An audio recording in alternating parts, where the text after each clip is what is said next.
ಯಾರಿಗೆ ಒಬ್ಬರಿಗೊಬ್ಬರನ್ನು ಕಳೆದುಕೊಳ್ಳುವ ಭಯವಿರುತ್ತೋ ಆ ಸಂಬಂಧವೇ ಗಟ್ಟಿಯಾಗಿ ಉಳಿದಿರುತ್ತೆ. 4 ಜನ ಕುಳಿತು ಬೇರೆಯವರ ಅಪಹಾಸ್ಯ ಮಾಡಬೇಕಾದರೆ ನೀವು ಅಲ್ಲಿಂದ ಎದ್ದು ಹೋದ ಮೇಲೆ ನಿಮ್ಮ ಹಿಂದೆ ಅದೇ ಜನ ಅಪಹಾಸ್ಯ ಮಾಡುತ್ತಾರೆ.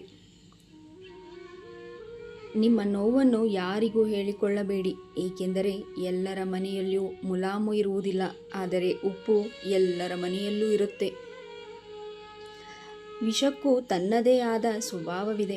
ಸಾಯಲು ಒಂದು ಚೂರು ಕುಡಿದರೆ ಸಾಕು, ಜೀವನವನ್ನು ಜೀವಿಸಲು ತುಂಬ ವಿಷ ಕುಡಿಯಬೇಕಾಗುತ್ತದೆ.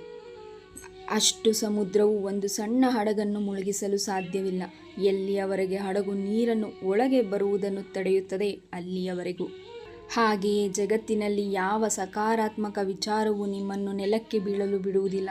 ಎಲ್ಲಿಯವರೆಗೆ ನೀವು ಅದನ್ನು ನಿಮ್ಮೊಳಗಿಟ್ಟುಕೊಳ್ಳುವುದಿಲ್ಲವೋ ಅಲ್ಲಿಯವರೆಗೆ. ಕ್ಯಾಲೆಂಡರ್ ಯಾವಾಗಲೂ ತಾರೀಖನ್ನು ಬದಲಾಯಿಸುತ್ತದೆ, ಆದರೆ ಒಂದು ದಿನ ಇಂತಹ ತಾರೀಖು ಬರುತ್ತೆ ಅಂದರೆ ಕ್ಯಾಲೆಂಡರ್ನನ್ನೇ ಬದಲಾಯಿಸಬೇಕಾಗುತ್ತದೆ.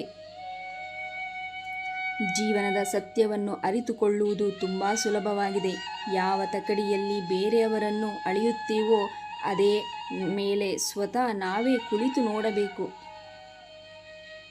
ಶಾಲೆಯಲ್ಲಿ ಪಾಠ ಕಲಿಸಿ ಆಮೇಲೆ ಪರೀಕ್ಷೆ ತೆಗೆದುಕೊಳ್ಳಲಾಗುತ್ತದೆ, ಆದರೆ ಜೀವನವು ಪರೀಕ್ಷೆ ಕೊಟ್ಟು ಪಾಠ ಕಲಿಸುತ್ತೆ.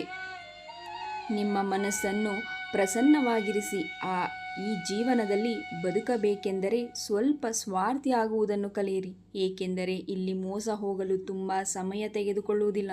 ಒಂಟಿಯಾಗಿ ಬಿಟ್ಟು ಹೋಗುವವರಿಗೆ ಈ ಮಾತನ್ನು ಹೇಳಲೇಬೇಕು. ನಮಗಾಗಿ ಒಂಟಿಯಾಗಿದ್ದೇವೆ ಅಷ್ಟೇ ಸಾಕು. ಶರೀರಕ್ಕೆ ಆದ ನೋವಿಗಿಂತ ಮನಸ್ಸಿಗೆ ಅದು ತುಂಬ ಹಿಂಸೆ ನೀಡುತ್ತೆ. ಧನ್ಯವಾದಗಳು. Please subscribe the channel, like and share.